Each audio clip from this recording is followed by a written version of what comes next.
अस्सलाम वालेकुम दोस्तों। हम मस्जिद में थे, नमाज़ पढ़ रहे थे तो मैडम का फ़ोन आया कि अभी जल्दी हमको लेने आओ, वरना वो 2 बज के बाद फ़ोन करती हैं हमें।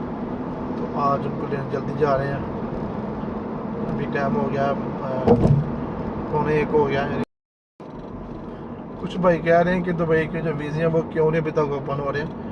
तो यार मेरा अपना वीज़ा अपना मसला बंदा है, तो मैं किसमें की दसा। ये मैडम को मैसेज करेंगे कि हम आ गए हैं।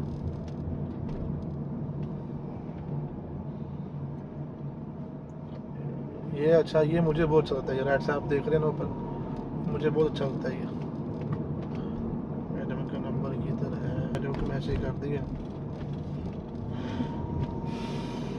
अभी वो आ जाएंगे। तो फिर ये दोस्तों, ये राइट साइड पे ये राइट साइड पे उनका ऑफिस है। और फिर घर आए तो मेड ने हमको खाना दिया, बिरयानी, तरबूज और सलाद दिया, और खा के फिर हम दोबारा सो गए।